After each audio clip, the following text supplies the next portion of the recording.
Hi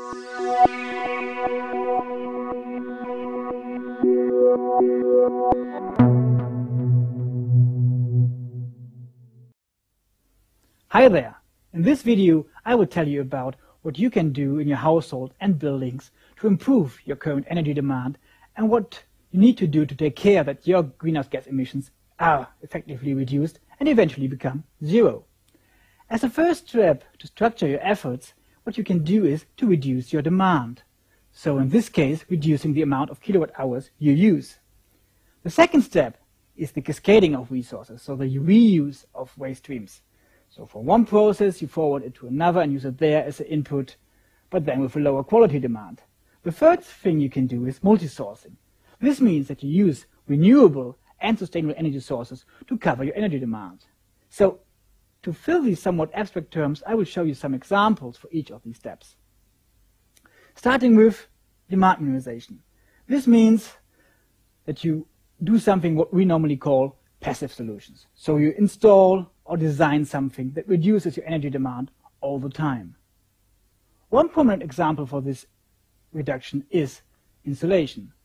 If you improve the insulation, you directly decrease the heat losses that you have to the outside, and by that your heating demand.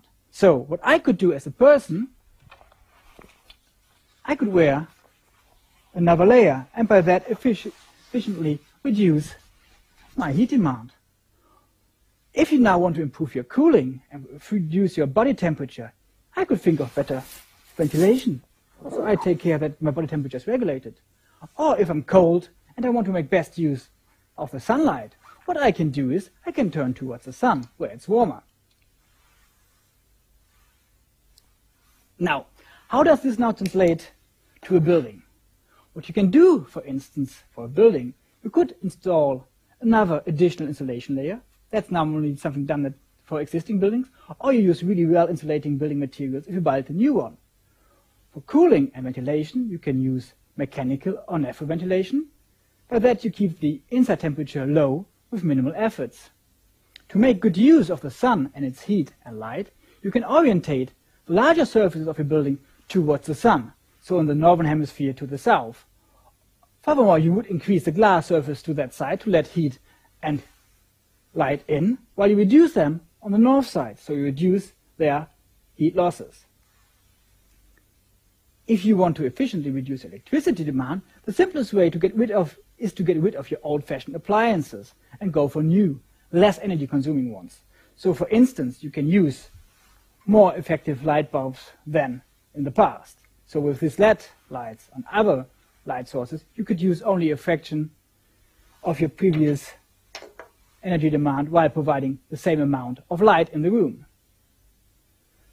The second step, what you can do, is to cascade or reuse energy. This is most often limited to the reuse of heat and cold, but then at different temperatures than the original process.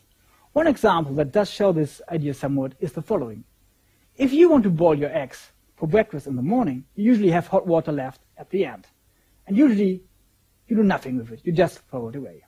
What you nevertheless could do is use that hot water for something else, for example for pouring a nice cup of tea. Well, this is a bit far-fetched and not essentially that tasty.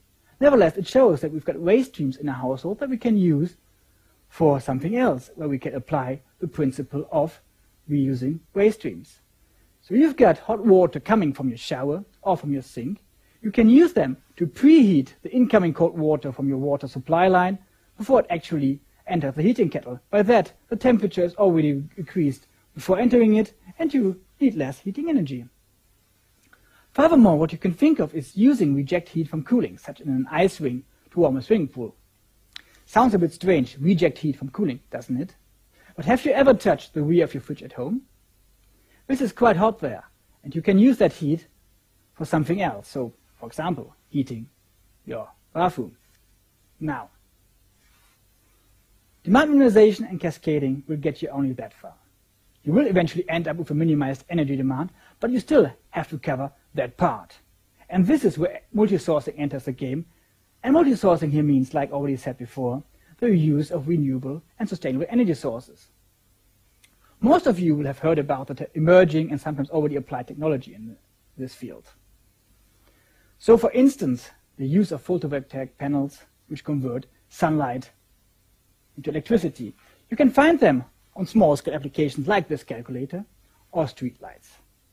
You can also think of installing them on your roof, so you could provide electricity for your building, or if you even think on a larger scale, you can have whole fields of them.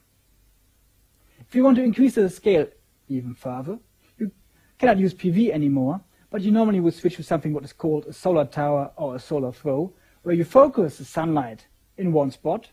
By that you create high temperatures. These high temperatures are then used to provide steam, and the steam is used in a steam turbine to produce electricity. What you also can do is you can use wind turbines.